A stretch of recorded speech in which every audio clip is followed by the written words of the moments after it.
Often in the mornings I rush to save the mind of my brain. I try to do this immediately, as soon as I wake up. I do this so that the television brain doesn't take over and live the life of me for the day, because it will.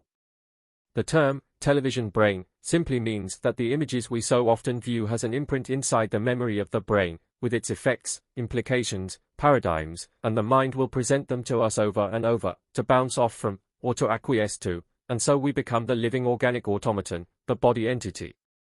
These images, templates, mini-paradigms present as though they are true, and implicit in this apparent truth of a thing, is the demand for accountability. The rest of my mind and thoughts, my very self, as it were, now have to answer to these thoughts, giving account of every thought, of my dreams, of my vision of myself, of my worth.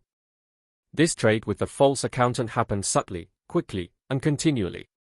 Now, as part of this rush to save my brain in the mornings, there is a process we can call the corrective system.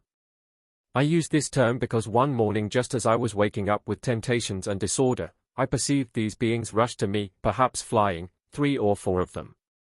I suppose they were angels.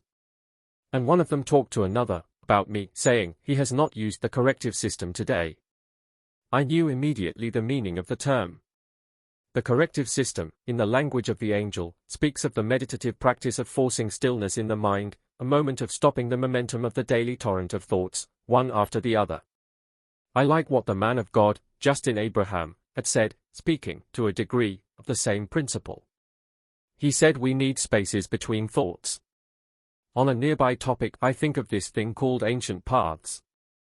I had understood from others that there are ancient paths, and I suppose God will restore these to humanity. I had been on the lookout for them, perhaps lazily, for years, wondering what they are, and how many of them there are. I stumbled on the first one a few days ago.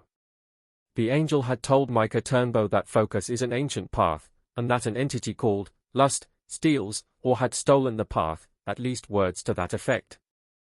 Now this lust is not merely sexual, it is best to think of this as a desire which misdirects focus, and this desire is a particular hunger that always gets fed, unlike, say, longing love, which is perpetual, or stillness, which is, in a manner of speaking, empty. This lust is gratification, a full stomach, a fullness that cancels the brain, and cancels the gentle path of focus. And here I must wonder about times gone past, ancient times, where humans, back then, had a marvelous focus in their brains, thoughts that walked on the water of stillness, no intrusions, no flashes of images, long spaces between thoughts, vastly open, never full, still, quiet, lovely, no false accountant, being fully aware of its own awareness. I remember here an image I saw a few days ago in my mind of a demon. Now this particular demon had to do with lust, to a point. It had a long tail, like a monkey's tail, but the long tail was coiled within itself, perhaps 5 loops of coil, like a circle in a circle. I think the coiling here is the coiling of focus of the mind. The mind becomes inwardly coiled. Gratification of pride must, in our line of thought, contain the lust of gratification.